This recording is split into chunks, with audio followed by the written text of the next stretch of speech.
Caitlin. Hey, Cassie. Sup? Sup? Sup, girl? Sup? This is Pacific Northwest Haunts and Homicides. Yeah, it Wait, aren't you is. supposed to say that? Yeah, but you could say I don't care. Okay. Well, I was just like, are we supping some more? Or I are we don't gonna... know. I'm handling the dick right now. Okay, so here's the thing. Is like usually when we say that, it's handling the deck, but we kind of like, we make it like a soft, long, like, eck. The dick. You know? But you clearly said dick. I did not say dick. For the record, she is handling a deck of tarot cards. I am. We can totally cut this out later. It's No, fine. we don't. We won't. We won't. Okay. Should we say hi to the creeples? The creeples? Hi, creeples. Hi, creeples. Cute. How y'all doing? We don't pause waiting for her response. I was just waiting for you to answer. It's Oh, yeah. Oh, okay. Okay. So we're doing the tarot reading, like usual. The huge. She is seriously handling that deck over there. I'm massaging it. She's handling it like it is not a deck of cards. So I'll tell you something. So this case that I'm gonna do is like it needs a lot of force. Okay, There's a lot of things that need to go into this deck for you to get a good tarot reading. Okay. So I'm putting it in. I just have to say though, sometimes I think, is podcasting the right medium for us? Because we do a lot of gesturing and I know, no one can see. Maybe we should take a video. you know what, one of these times, I think that's good Patreon content. Mhm. Yeah. I think that's something we're going to do a video. And Meeting notes. and that way they know like our tarot readings are real. We're not fudging any cards. Who would do such a I don't know. Who the fuck has time for that? Like, honestly. You just go through the entire deck of cards and pick the one card that like fits your case. No, sorry. I nobody got time currently for work that. 6 days a week and also do this. And then sometimes I occasionally vacuum Chris's apartment. So I'm a pretty busy lady. Okay. Cassie knows better. She's like, bitch, you vacuum that every day, don't you? You told me earlier. I do. Yeah. Okay. I've got my power into the cards. I'm passing them to you. Ooh. It felt like it needed something. Even the vibes. Okay. All right, gonna shuffle these little bitches. Shuffle them. Shuffle them.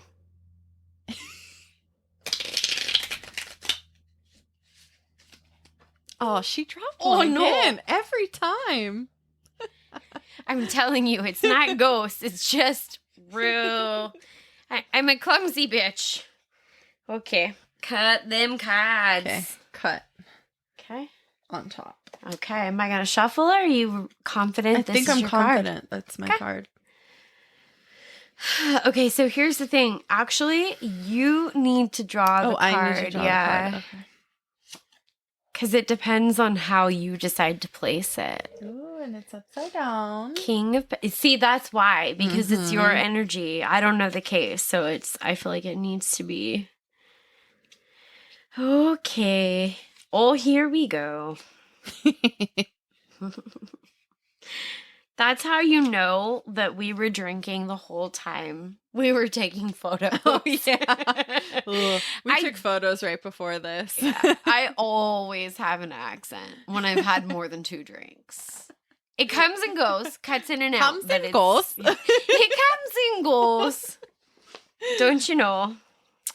Okay, King of Pentacles. So the reverse. I'll read the description of the card. Okay. Because since it is a podcast. Yeah, read the description. So the figure calls for no special description. The face is rather dark. I would say that's accurate. I'm not going to read too much more because I think that some of this starts to like color the interpretation of the card actually. Okay. But so the reverse says vice, weakness, ugliness, perversity, corruption, and peril.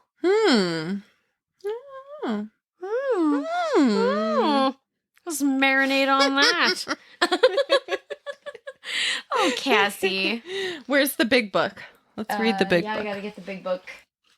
Oh, wow. That was weird. Was it already open to the card? It opened to Queen of Pentacles, quite literally. That's kind of strange. Interesting. Huh. Okay, so this is one where the interpretation on the reverse, they're a lot shorter on the reverse usually. It's exactly the same because we have... Oh. Yeah, because I have the same deck as you. Yours is just a little baby mini deck, which is great for my tiny little freak baby hands. But we both have the Smith-Waite Tarot, so... okay. Yeah. Is it the same in the other... Is the other book the same, or...? I'm going to look. I'm gonna find out. We have a lot of different books. Yeah, we have all of the tarot books. So in the reverse, the King of Pentacles is impracticality, lack of success, self-doubt, insecurity, and greed. So listen to this, because this is an extended definition here. Okay. Oh, she's wigging out. She's already identified. I don't know, man. Okay. All right. Success may be minimal or inconsistent due to entrenched patterns of procrastination or self-doubt. Being guarded about one's secrets of success and unwilling to help others thrive. The potential for greed and corruption. In an employment situation, a possible warning about a higher up who demonstrates dishonorable or selfish behavior. Horrible bosses. It's possible. Is it possible or is it postable? It's definitely possible. My God, seriously, the dad jokes. All right, let's get into it, shall we? I think that could very well have a lot to do with what I am going to talk about here. Are you ready? The postable or the dad jokes? Or the reading of the tarot? The reading of the tarot. Okay, fair enough. All right, that makes sense.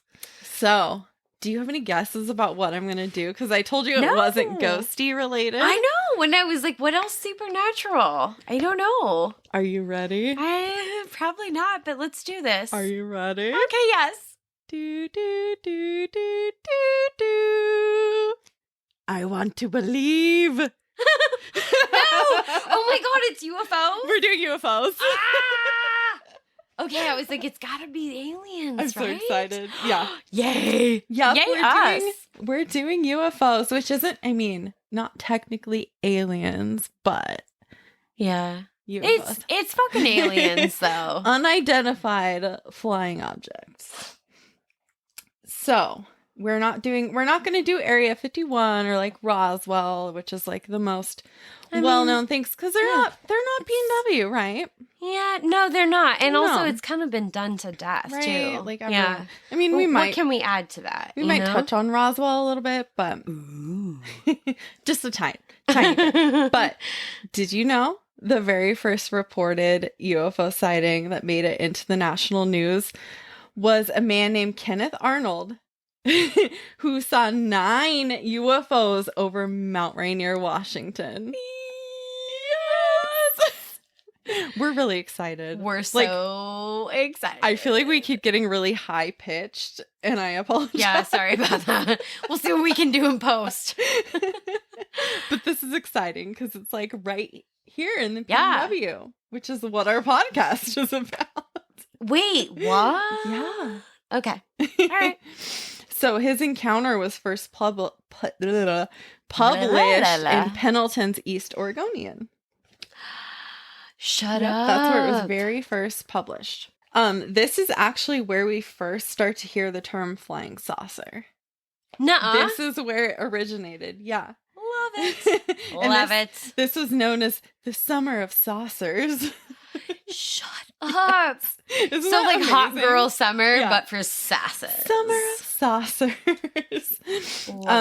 Which is kind of interesting because I'll talk about it a little bit later, but the way he describes their shape isn't like super saucery.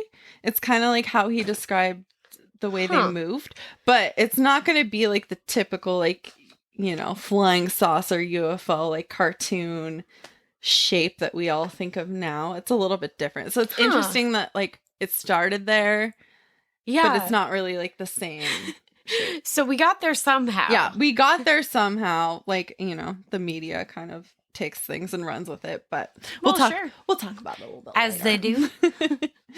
So I'm going to get into the story.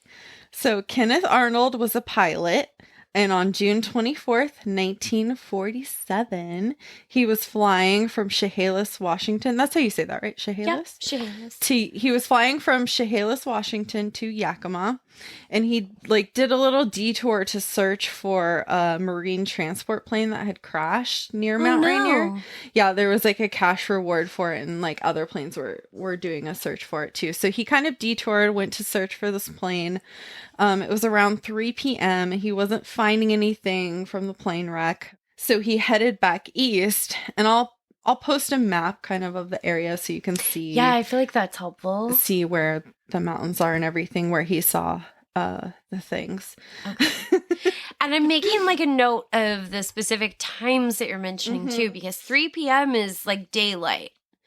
Yeah. So, because I feel like that's important to note in these types of cases. It is. Yeah. And it's important later too, because we'll talk about other things. I don't want to give it away. I keep saying things. The things. Anyway, he wasn't finding anything, so he headed back east, and that's when he saw a very bright flashing light.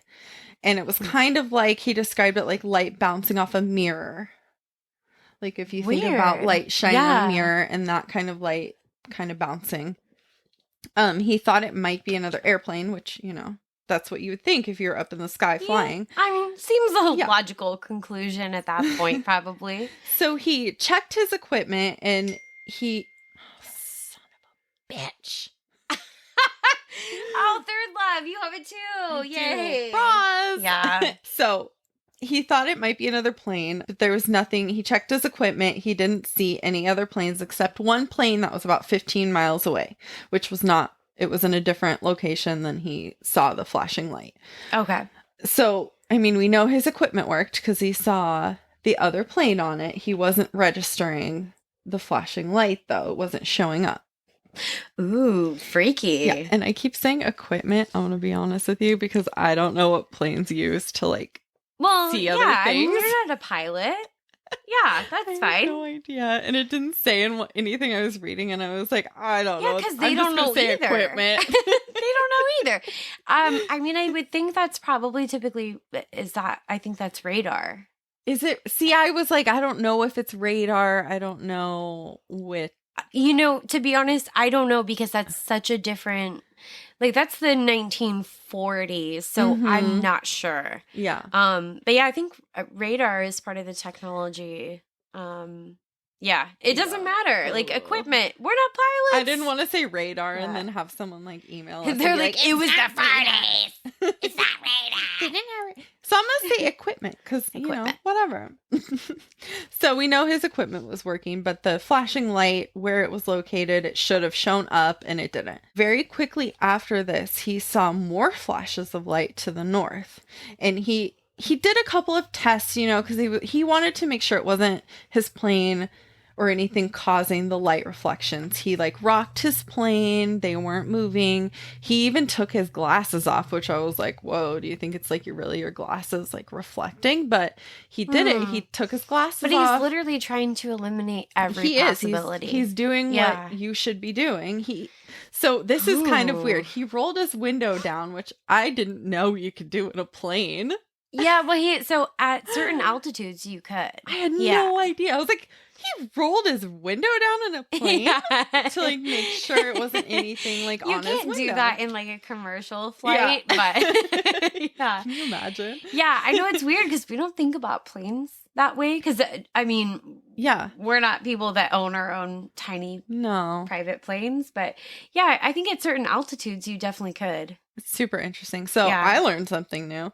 But it wasn't anything on his window. And then he actually sees what's making the light reflections. Ooh. Yes.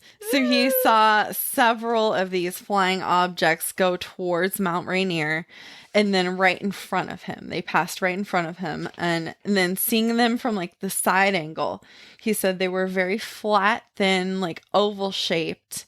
So I'll post some pictures to kind of like Weird. help. Yeah, So that they were description is kind of they were it's not the super typical saucer yeah, exactly. it's Yeah. not. And so they were super thin, oval, and they kind of like came to a point at the end. So I'm kind of like Weird. showing you the Yeah. shape right now, and it's hard. I mean, I know you guys can't see it, but I'll post pictures. Yeah. It kind of sounds cool though. Yeah. And he said they were really, really thin, like really hard to see until they like banked to one side or the other. And then he could see like the light bouncing off of them. And that's how he was able to really see them. He actually did a drawing of them in his report that he submitted to the Air Force. Oh my gosh. Yeah, he did like a write up, a little drawing of how they looked. And he didn't really describe them as like saucer shaped or like disc shaped or But they're like, edit. We're going to go ahead and give you some notes here.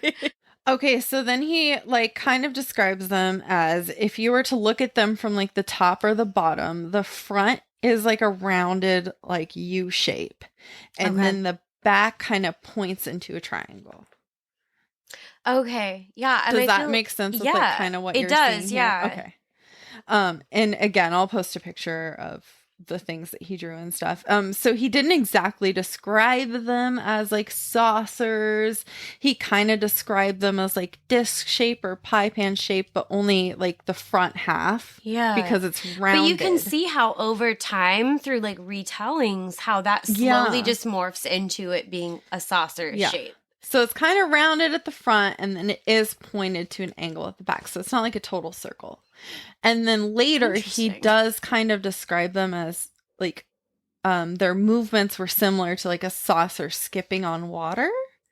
I'm guessing like, that's probably okay, so that's where that comes from. I think that's kind of where that came from. So people just assumed that the overall shape was saucer. Yeah. Yep.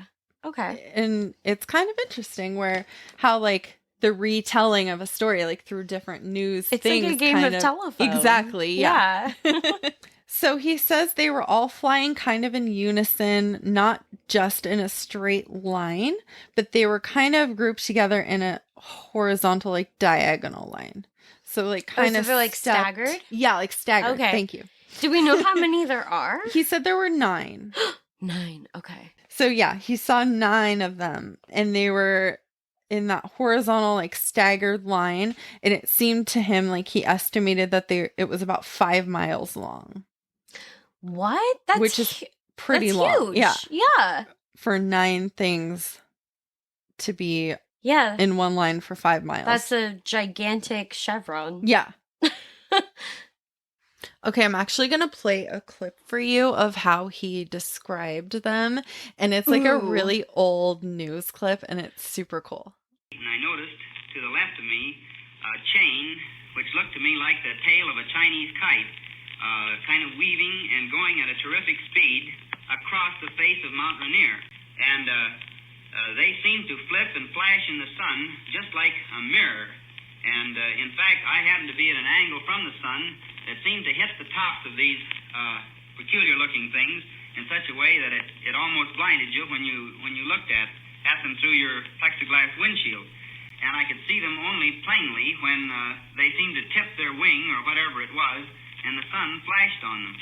They looked something like a pie plate that was cut in half with a sort of a convex triangle in the rear.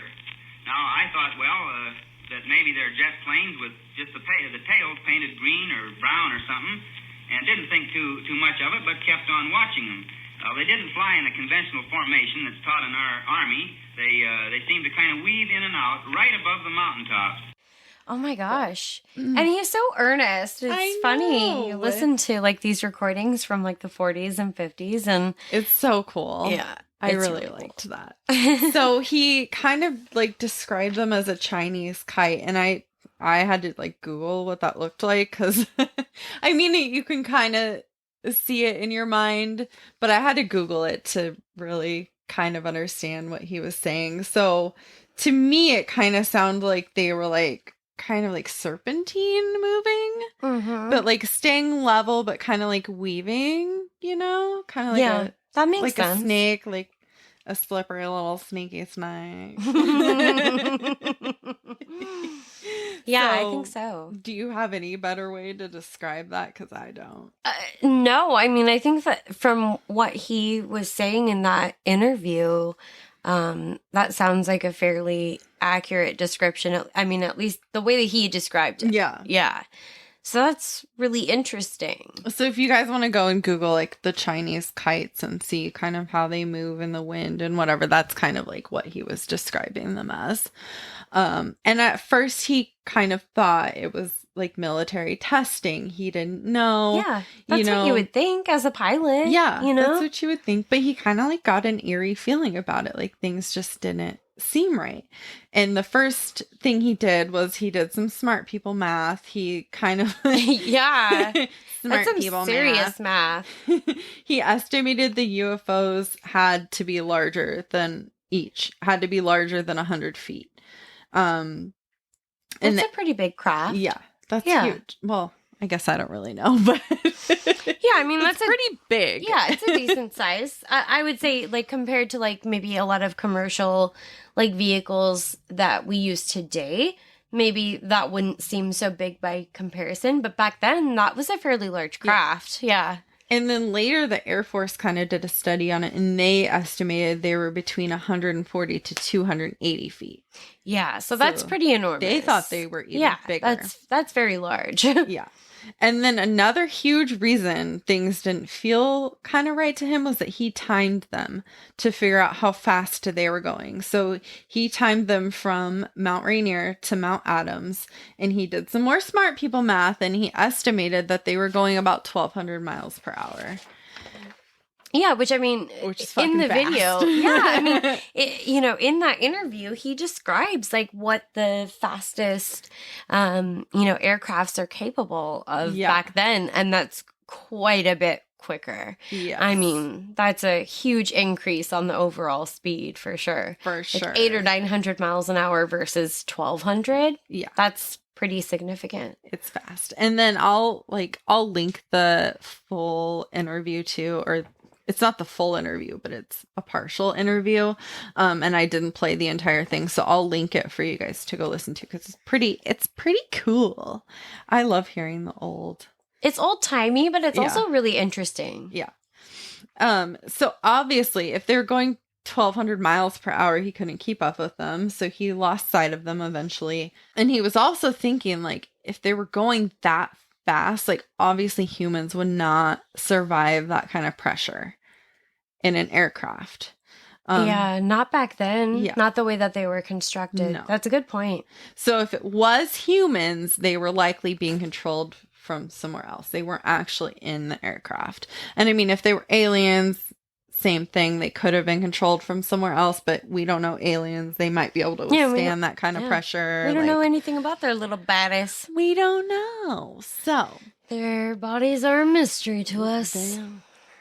Hopefully not for long. Yeah. I don't know. I mean, definitely some people think that their bodies are not a mystery to us and that we've already encountered them and we've had them all along. know much information about them, but I don't know.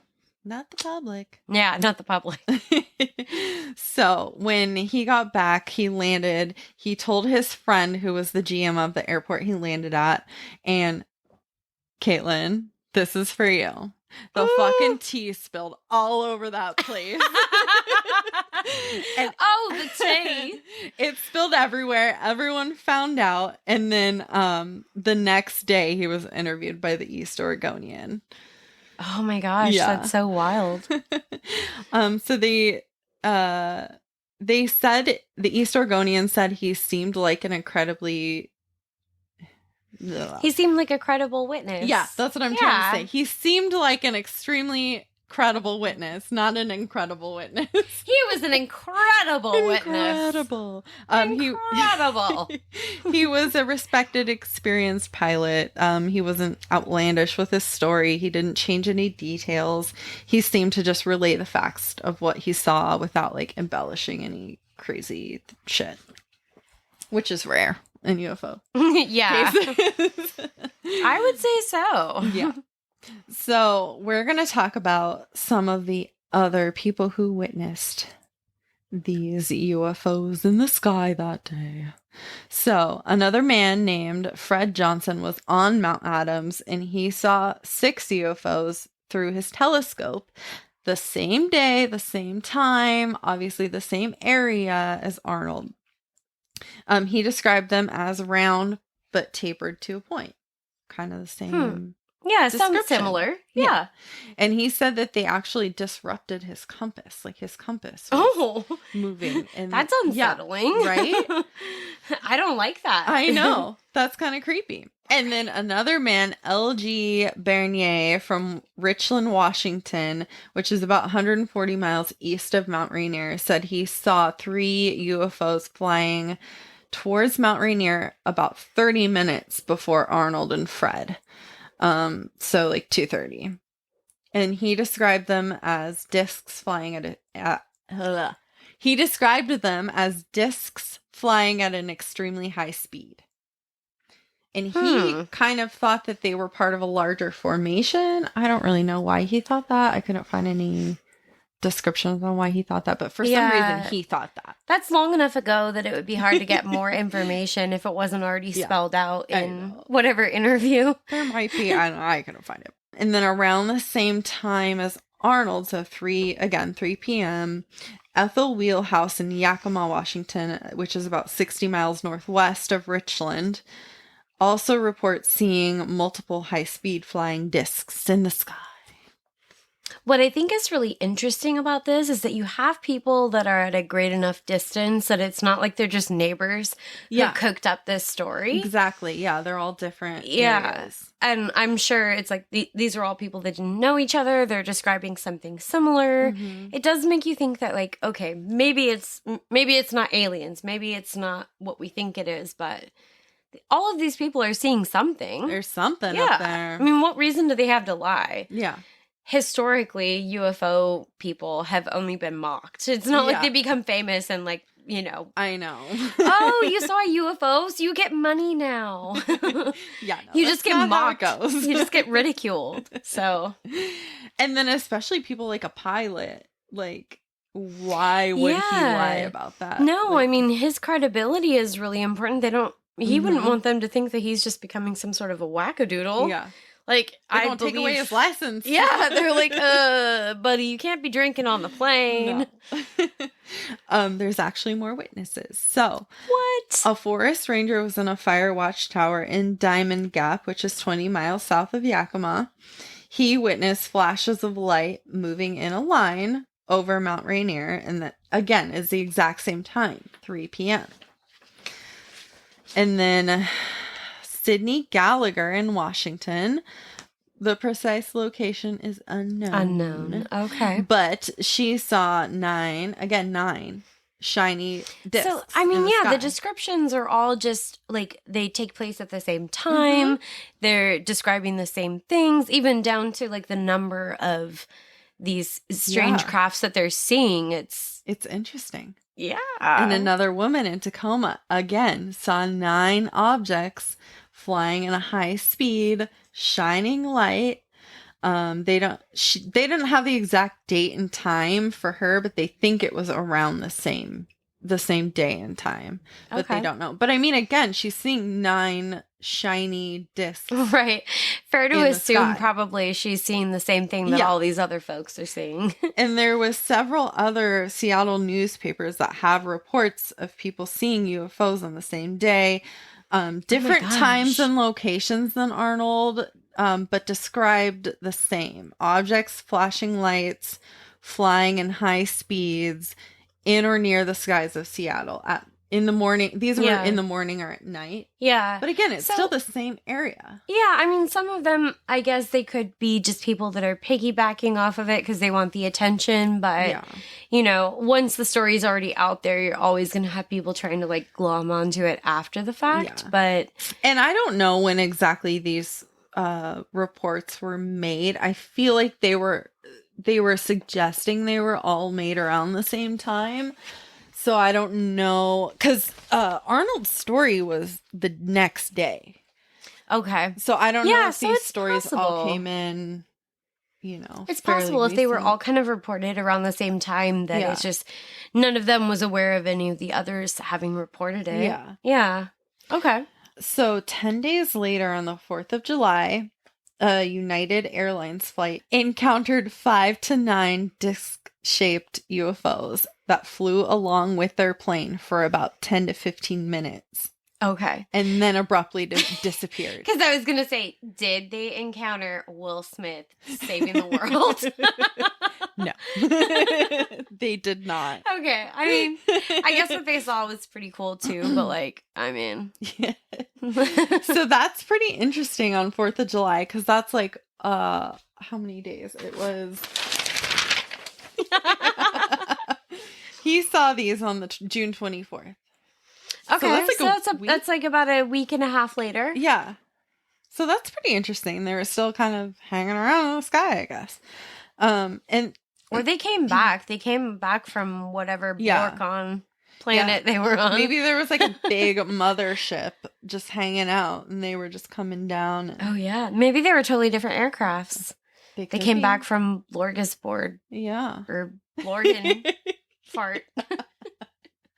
That's what it's called. I don't know why I have a compulsion to assume that aliens have weird names for their planets, but I do. Yeah. But I do. Their planet's just called Greg. Greg. I'm old Greg. Old Greg kind of looks like he's from another planet. Yeah, so, he does. Do you love me? Make an assessment. You want to see my downstairs mix up? No one. No. No. Nope. Old Greg. Hard pass. Baileys. Okay, we're done. Okay. We are. All in all, there were 16 UFO reports around the same area and same time, which is kind of That's a lot. significant. Yeah. Yeah. But you know who didn't see anything was that other plane Arnold saw 15 miles from him, which is kind of interesting. He was 15 miles in the sky, seems like pretty close. Mm-hmm. Yeah. Yeah, I would say. You think that plane would see something? I don't know. I guess it just depends. I mean, maybe they just weren't getting the same angle. Because remember, he was saying that depending on how they, depending on how they banked and how if light was hitting them or not at a certain angle, they weren't always super visible. So maybe they, if they were briefly in a spot where they could see them and the light hits, but they happen to be, checking their gears or gauges or whatever. Yeah. And then they go off in a different direction and they're no longer paying attention. I don't know. I mean, it's possible. You could miss it. Yeah. I don't know. Who knows? I'm on the side of Arnold. I am too. Yeah. He done did see what he seen. So there were investigations done. The Air Force investigated Arnold's claims. Why can't I say Arnold's claims? I don't know. Correctly. God. I keep wanting to say Armels. Armels. Aw, it's a cute little nickname for our Arnie. Armels. Right. I'm just going to call him Arnie. No. I don't know if he would like that. Yeah, we don't. We can't be sure. Anyway, they investigated Arnold's claims. They did make a statement basically saying that he believes he saw something. They suggested it might have been a mirage. I don't know if you can hear my eyes rolling right now. That was a very audible eye roll. But then Air Force Intelligence and the FBI teamed up in secret and started doing real investigations. Actually not just dismissing the things that people are saying. They do real investigations on them. They were doing this because they thought there could be a real threat to national security, which is legit. They don't know. I mean, we're sitting here talking about these could be aliens, but they could be someone from another country freaking spying on us. So yeah, they should take it seriously. So this secret investigations gives me real X-File vibes.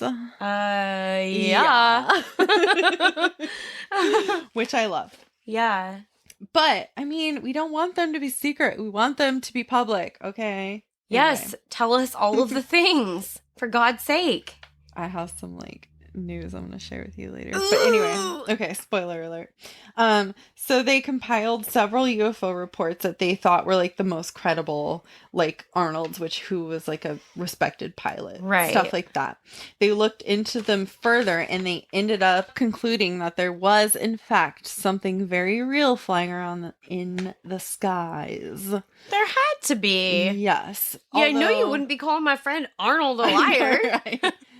Don't talk about my friend like that. Yeah, he my friend. Although they still weren't sure what it was, they did not think that these were just like hallucinations or mirages or natural phenomena happening. They were truly unidentified flying objects. Weird. Yes. And after coming to this realization, they pushed for something more formal from the government. At the end of the year in 1947, they formulated Project Sign, which is the first official UFO investigative group that the Air Force acknowledged publicly. Oh my gosh, that's so cool. Eventually, in 1952, it turned into what most people know it as now, which is Project Blue Book. And that ended. Blue Book? Yeah, Project Blue Book, which is like most people in the UFO community know that. I just think it's funny that they call it that because like Blue Book is where you like get an accurate price for your car. Like, they want accurate prices on these UFOs. Okay, they're pricing. They're you know, they're estimating. Yeah. They're pricing. They're checking it out. Okay, you should delete that.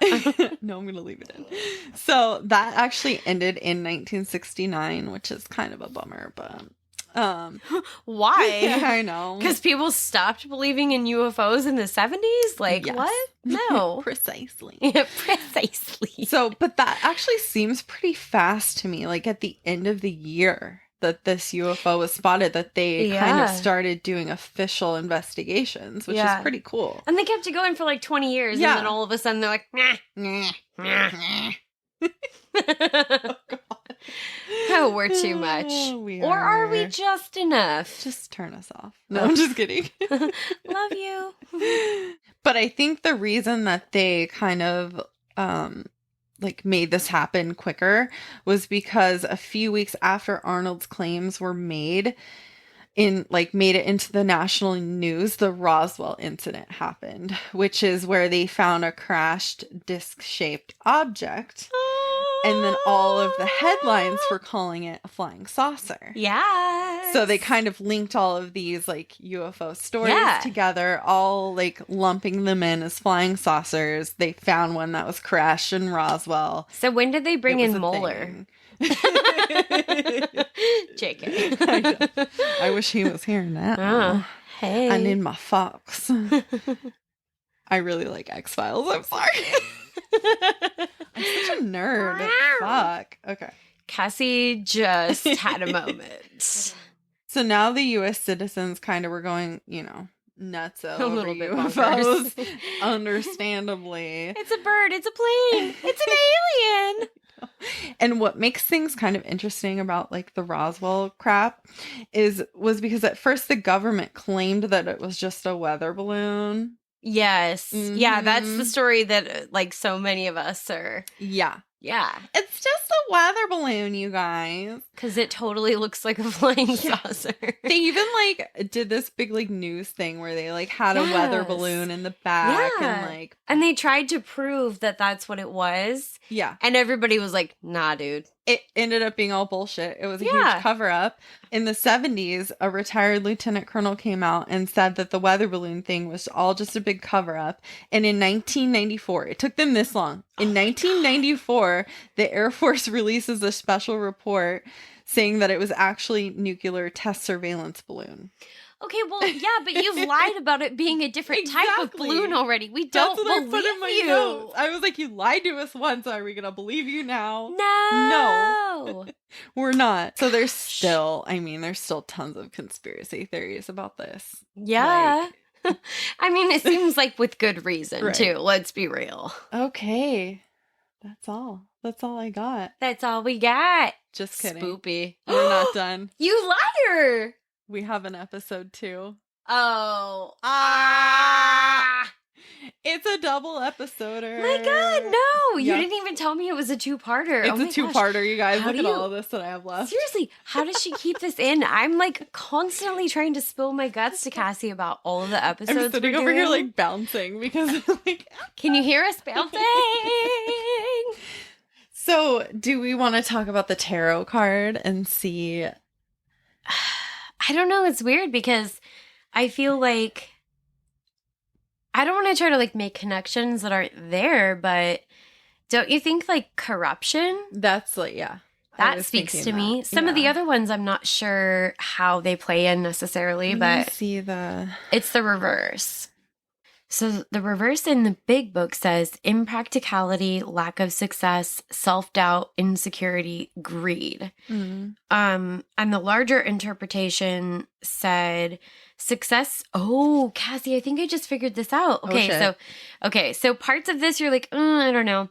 Success may be minimal or inconsistent due to entrenched patterns of procrastination or self-doubt. Yeah. Okay, so at first, maybe, people aren't really believing it. You're kind of even maybe doubting yourself, being guarded about one's secrets of success and unwilling to help others thrive.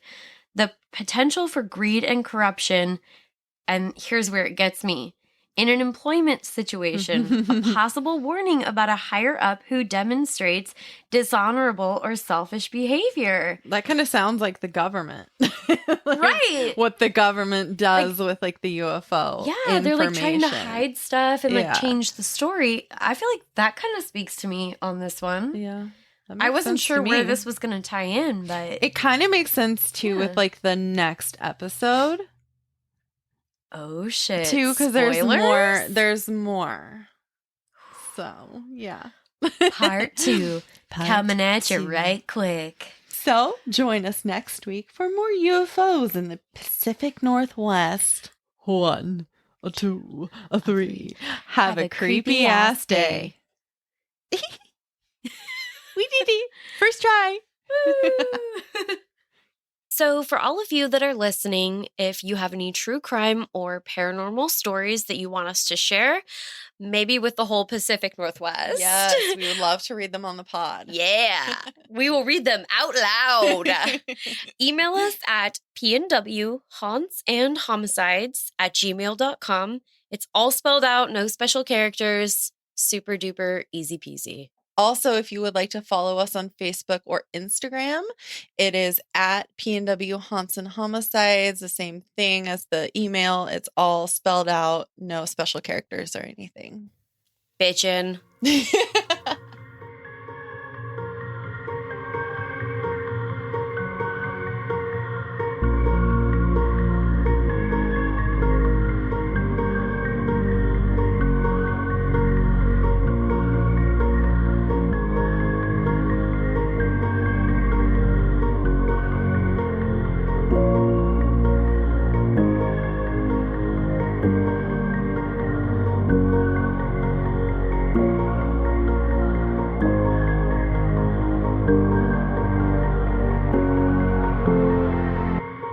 You want to have an ass day? You want to have an ass day? We're going to have an ass day. I love ass days. Love ass days. Ass days are the best. Okay, so do you want to do the count?